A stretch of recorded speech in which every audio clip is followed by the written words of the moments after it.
From this incoming Arctic blast. We are expecting freezing temperatures, and this round we could be a little bit closer or colder than we were for last weekend's freeze. We are talking about some pipe freezes and some brutal wind chills. In just a moment, we'll be speaking with many experts, including Danny Griffin. He's become our expert on pipes from Pipes R Us. We'll also be talking to medical correspondent Corey Hebert about how you can protect yourself and others from the cold and the parades this weekend. And then we're going to be chatting with Alyssa here. She's been in contact with parade experts as we do get ready for this cold air. But first, let's get you your forecast because, it is about to change. Now today, not looking too bad. I wanted to start with our Friday forecast hour by hour. We're going to be in the mid-50s this afternoon, and that's not too bad. Now, if you're heading out this evening, that's when things start to change. We are expecting temperatures to go from the 50s to the 40s, to the 30s, to the 20s. Now, if you are heading out to parades, whether you're going to Titans on the North Shore or maybe you're in the quarter for Crew of Boa,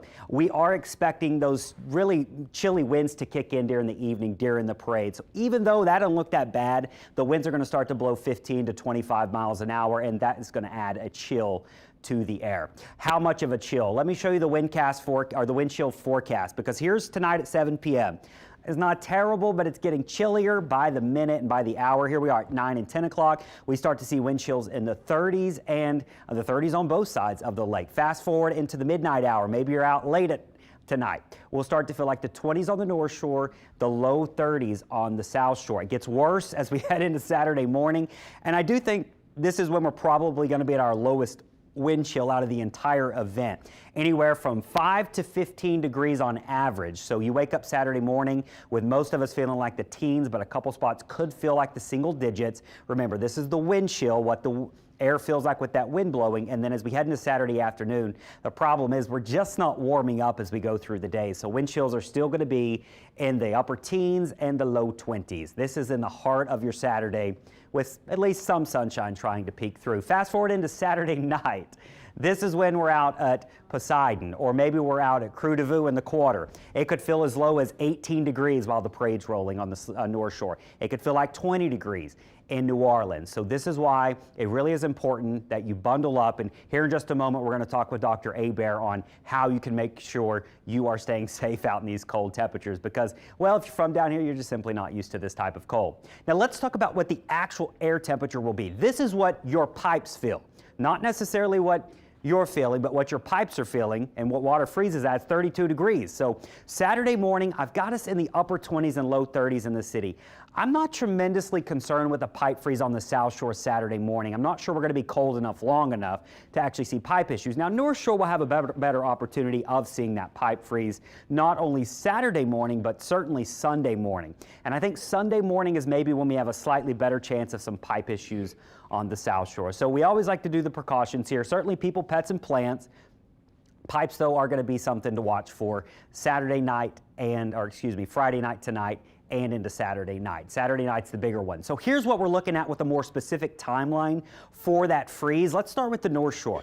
I think you're going to drop close to freezing around 1 a.m. tonight, roughly 1 a.m. Now, once you go to freezing tonight on the North Shore, you're going to struggle to get above freezing tomorrow afternoon. Now, if you don't get above freezing tomorrow on the North Shore, you will stay below freezing until around noon on Sunday. These are the type of freezes that make you a little nervous for your pipes. These little short-term freezes that last 5 to 8 hours, typically your pipes are going to be all fine. But those types of freezes, you get nervous. So we're optimistic. Maybe we jump above 32 very briefly on the North Shore tomorrow, but it's going to be difficult. Now, south of the lake, I do think we're going to get above 32, which gives us a little break in the afternoon. You're not going to have to run your water all day tomorrow, okay? We don't want to stress the system out. But we do have a light freeze between 5 a.m. tomorrow and 2 p.m. That's a 9-hour freeze. Then we get a little break between 2 and 6 p.m., but once we hit 6 p.m. tomorrow, I think the air temperature is back to 32, and it will continue to drop off all the way until about 10 a.m. tomorrow, 10 a.m. on Sunday. So what that is a 16-hour freeze. That would be at least the worst of the freeze for the South Shore itself. So that's when I think we'd be watching our pipes mostly, is Saturday night into Sunday morning for the North Shore. Again, or for the South Shore. Again, for the North Shore, it's more of a long-term freeze that could last from tonight all the way through Sunday afternoon, depending on if we actually jump above freezing here for your afternoon there tomorrow. All right, are we going to get snow?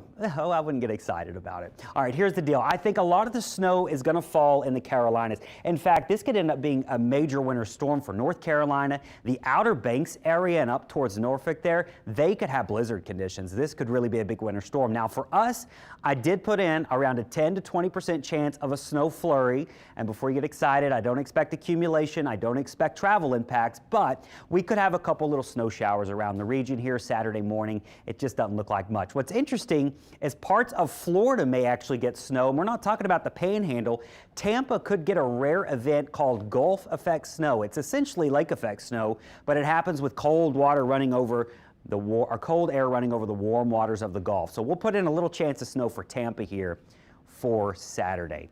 It's quite a rare Arctic event, certainly for them. So for us, the main problems are going to be for cold temperatures as we wake up tomorrow morning. We are expecting that wind chills will be in the single digits and teens. We're probably going to struggle to get above freezing there Saturday afternoon, and then we have that pipe freeze. The biggest concern will be Saturday night into Sunday, and then Sunday afternoon we'll get up to 44. We'll have some sunshine, and then Monday morning I've got another pipe freeze potential on the North Shore, but South Shore we should be fine from the pipe freeze there for your Monday morning, and then we'll get to the 60s next week. I got a cold front coming in Wednesday, and then next weekend not nearly as cold, but we are talking about a little chillier there for those parades. All right, we're keeping an eye on what we're watching with our pipes here, and we've had we call him our resident pipe expert at this point. It's Danny Griffin from Pipes R Us. You have been our voice of reason now for years. Yes. I'm so glad to have you in to talk about this, because this is the biggest question I get when we do get cold like this, are my pipes. People start freaking out. Let's start by talking about how vulnerable are our houses actually down here to these freezes? Like we talked about earlier, houses are so different. You have raised houses, slab houses, you have galvanized water lines, you have, PEX water lines, you have copper water lines. So really, truthfully, the best way to do it is just to run a trickle of hot water, just a pencil stream of hot water at your furthest fixture, because what that's going to do is it's going to go through your hot and your cold line, so it keeps it running and flowing. And like you said, and it sounds like what I've heard from many people, every house is different, right? One thing we were talking about earlier that was really interesting are these tankless water heaters. Right. These things are really vulnerable if they're in the wrong spot. Yes, because if they're in an attic, a lot of times, obviously you don't have heat up in an attic and it's not insulated on the roof line, or if you have it on the outside of your house. All it is just a tube. It doesn't hold water as far as a tank goes, and a tank water will get cold and hot. Obviously it kicks on and kicks off. A tankless will not kick on until you turn it on. So basically you have to run through that tankless just to make sure you're keeping a flow go. And you said yours is frozen before? Yes. Your tankless? Oh wow, so that just goes to show you. Well, the manufacturer will sit there and tell you that it goes down to a certain temperature. I sat there, listened to the manufacturer and a couple other, we did it that way, and I just don't recommend it, being that it happened to me. Yeah, it's better safe than sorry, as we like to say. Okay, another question I often get are running the dishwasher or doing the laundry at night. If you turn on that in the middle of the night, is that going to help you out at all, or is that a little risky? I would just have a steady stream running. Yeah. I would not worry, I would not depend upon if you're going to run a certain appliance. Okay, and let's talk about the difference between a steady stream and a drip. Because you hear us say drip, but it probably should be more of a steady stream. More of a steady stream, yes, like a pencil point, just a steady stream, not a drip, because a drip, it will catch up and it will freeze. It will freeze. All right, another one, outside pipes. I was telling you earlier, the drippers on my planters were going off the other day, and what an icy mess it made. Right. I mean, does it do anything to run a faucet outside other than create a mess? It's going to create a mess. Yeah. Run it inside. Okay. Because the fact is, here's the thing, you're never going to get full coverage of your pipes. It's just not going to happen. The best way to do it is the furthest point away from it on the inside of your house, and that's going to cover the best that it will cover. And we were talking earlier about, should I run my hot and cold, or which one should I run? I just run hot, because basically if you run a pencil stream of hot, what it's going to do, again, it'll go through your cold line to your heater, and then go through the hot line out your faucet. And that also protects your tankless too, right? Correct, yes. If it's outside or in an attic, yes. Okay. Okay, let's say you are in a raised home versus a home with a foundation. Right. What are we looking at there? How much vulnerable are you? You're 100% more vulnerable, because your pipes are exposed to the elements. So what you have to look at is that a slab, a lot of times it comes up through the slab, or it goes through your attic, through your insulation. You're covered, but a raised house is wide open, and it should be insulated. Okay, and let's say you get to Sunday and you're on the North Shore, or rather Saturday, whichever day, and you notice your water has stopped running. That means it's frozen. Correct, Okay, yes. now what do you do? Well, the best thing is, not the best thing, the smartest thing is to find out where your shutoff is now.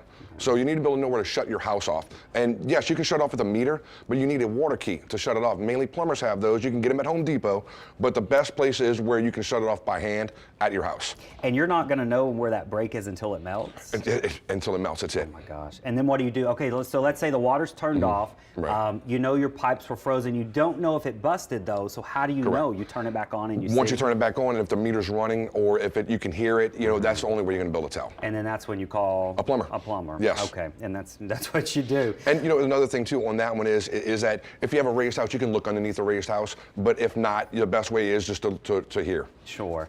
And I mean, what is the scope of if you do have busted pipes, and what are you looking at here? I mean, it could be anything from a simple repair to a piece of copper that busted, a fitting that burst. It might be an hour. It could be you have to replace your entire water lines. Again, we went through this, probably 5 or 6 years ago when it was really, really bad. Really bad. And a lot of people got their water lines replaced. They insulated, they listened, they did what they were supposed to do. You have some outliers that haven't, but the thing is, it's probably just a simple repair for most people. And these newer things that plumbers are using, these are not like our old things that were being used years ago, correct? The material? The material. No, yeah. so basically it's material, we're either using copper or PEX, and mostly everyone's using PEX because it's a cheaper material, but it does withstand temperatures a lot better than copper does. So it can expand and contract up until 1.5 times its size, and then it can go back down without bursting. And this typically down here in our area, that's probably suffice for the freezes we are getting. Correct. I think for the most part, unless it's straight up cold for days like you said, and it's really, really low, it should be fine. Now, this last freeze we had last weekend, we had some hard freezes. Did y'all get a lot of calls, or how we didn't get one. Didn't get one? Didn't get one, no. I had to ask everyone on social media a couple of days ago, did anyone have frozen pipes? And I had one report, and it was up in Abita Springs, but it seemed like most fared okay. Yes, so yes. Hopefully that happens this time. I think that if everybody just kind of runs their water, and they should be fine. Now, we talk about it's important to not run the water too much, because then we get into these low water pressure issues. Yes. And well, people panic, and you know that. When they panic, they want to turn every faucet on. Here's the thing is that no matter what you do, you're never going to cover the entire house. So by running multiple faucets, all you're doing is dropping the pressure, and fire departments and all that. When you drop the city water pressure, if people are running too many faucets at one time, is not good. And God forbid there's a fire and we don't have water pressure. Correct. So just you run your one stream and you should be good. You should be good. All right, Danny. Hey, listen, we'll get through this one, and I'm sure we'll be talking to you at the next Arctic event. We thank you for coming appreciate in it. from Pipes R Us, and hopefully your water heater's fine this time around. Yes. All right, thank you so much. Thank you. Well, while we do protect your pipes as well, we are getting you ready for what is going to be a cold, frigid, I don't know how else to say it, weekend. We are going to be looking at feel-like temperatures in the teens and 20s for these parades. We've got our Dr. Corey Hebert here, our medical expert for WWL Louisiana. And Dr. Hebert, you're inside right now. Would you recommend staying inside all weekend? I would, only because most people in New Orleans, you don't really have the gear that you need to get to where, you could just go out and be exposed in all of these elements. But, there are parades and people want to go. I get it. So if you do want to go, the key is to be prepared. Be prepared, and I think you be prepared by having as many layers as you can. Now, let's say we know a lot of people are going to go out to these parades. I'm going to go out, Dr. Hebert, okay? I do have a bit more coats than some people have down here. How long can you stay out in this, and what are signs you should look for that, okay, I've overstayed my welcome outside? Yeah. Well, I think that the biggest thing is what you just said is the layers. See, people think that I'll just wear a sweater and then put on a big giant coat.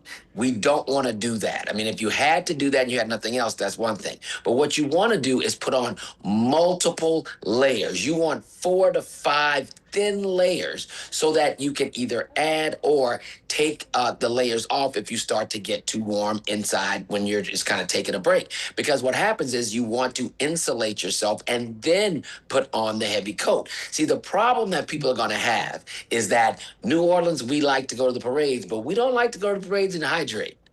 With water. With water, yeah. We go to parades and we hydrate with Jack Daniels, okay? And this is the problem, because when you drink alcohol, you lose hydration. That's the first thing. The second thing is that you get a little bit numb anyway, and you lose a little bit of feeling. So you're out there and you're drinking, you're holding probably something cold, generally, and then you can actually get frostbite. And people don't realize that if you start having that numbness and tingling in your tips of your fingers and the tips of your toes. I've had patients that literally came to the ER after being out all night, and they have had to have an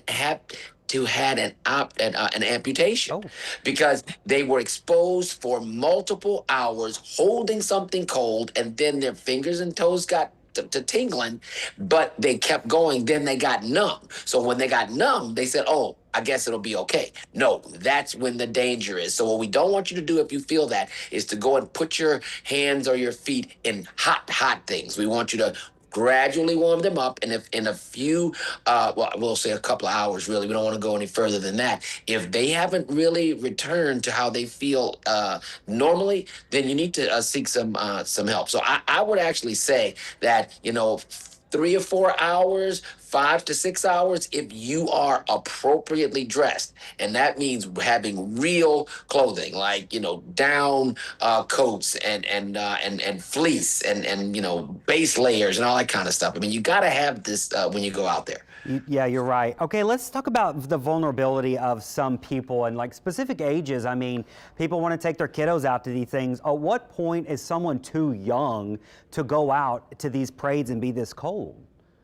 Yeah, I want us to use our hat of common sense here. I mean, if you wanted to take a toddler out to the parades for a little while so they can see the spectacle, that's okay. I wouldn't take a newborn out in this because anybody that is very, very young or very, very old, they're at increased risk for any of these ailments. Now, just remember that when we talk about the ailments, people think that when you're exposed to cold, that's when you get sick. Well, it's kind of a double-edged sword here, because if exposure to cold made you sick all the time, everyone in Alaska would always be sick. That's not truly the case, right? What it is that when we're cold, we tend to we're inside more and we're around each other more. And so we're spreading viruses more, and the viruses tend to be a little bit more active in some of these types of climates. So washing your hands is going to be just as important as staying out of the fray, okay? But people talking to you much more closely because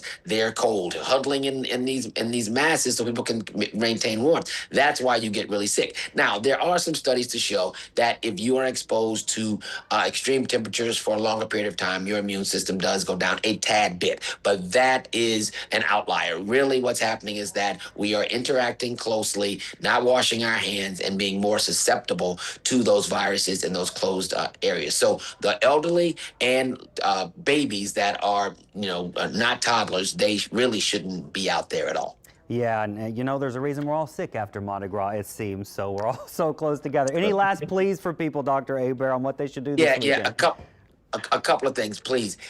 I talk about this all the time, but when you go outside to try to cover up your pets, cover up your plants and put in your pets and wrap your pipes, don't be drinking when you're doing that, because you're going to be up on a ladder doing stuff.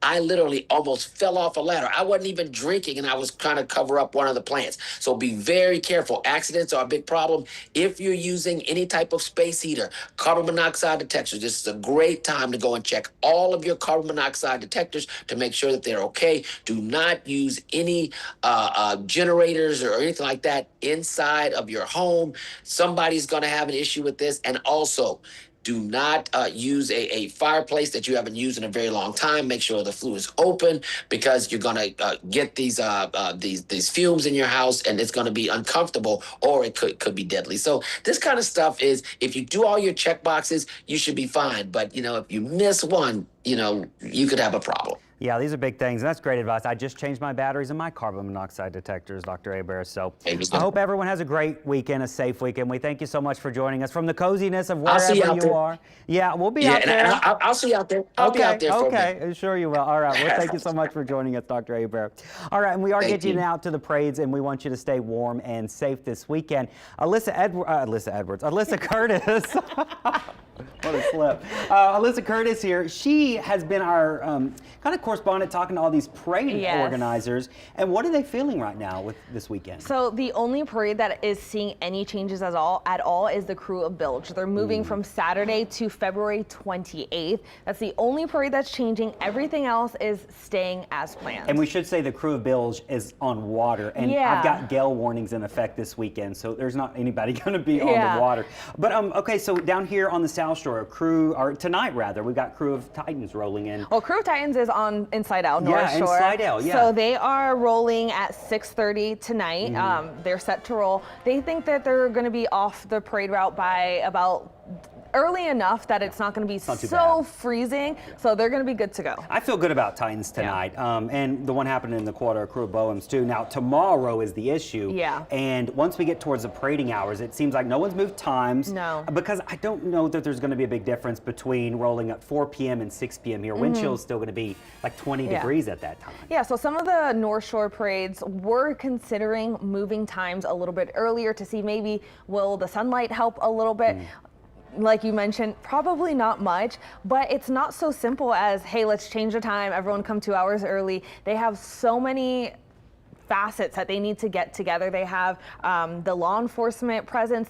It's not only Slidell Police Department, it's Mandeville, Covington, LSP. It's a lot of agencies that need to get their manpower ready 2 hours earlier, and if they're scheduled to be set somewhere else, it's a little bit more difficult. So they're like, just get your long johns, get some beanies, get some gloves, we'll be okay. Yeah, gloves are so important. If you've ever gone to a Mardi Gras parade and catch beads when your hands are cold, it's like hand-eye coordination goes out the window. And like Abraham said, you'll have a cocktail or two. All right, the other thing, we're talking about the South Shore here with Crew de Vue rolling tomorrow. This is a popular one. It's a parade where you see a little less clothing, I would say. What are parade organizers saying about Crew de Vue? Oh, I love Crew de Vue. They are hilarious. I went to go talk to Captain Lee, and he was like, oh, we're fine. We are rolling. It'll be okay.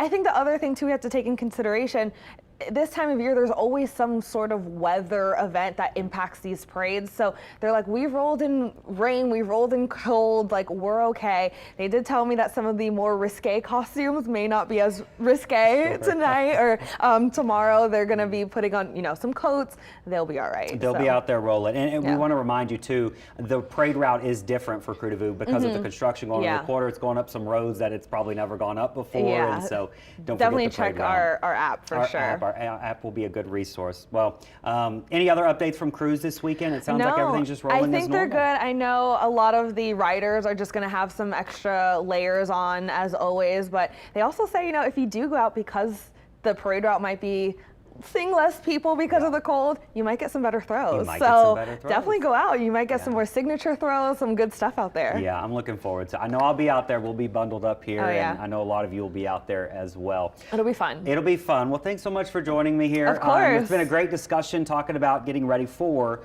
what is going to be a very cold weekend. We want you to stay safe out there. We want you to stay warm.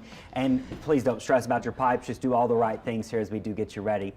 Thank you so much for joining us here on this special edition on WWL Plus as we get ready for this Arctic Air. Our next newscast is at noon. You can catch it right here on WWL Plus. And make sure to check the forecast and other important updates on our smartphone. Also, don't forget, you get that Parade Tracker app. It's one of the best ones in town, and it tracks a lot of parades. It's the most up-to-date, and it'll get you where you need to be for all of our great parades. We thank you so much here for joining us, and I hope you have a safe and warm weekend.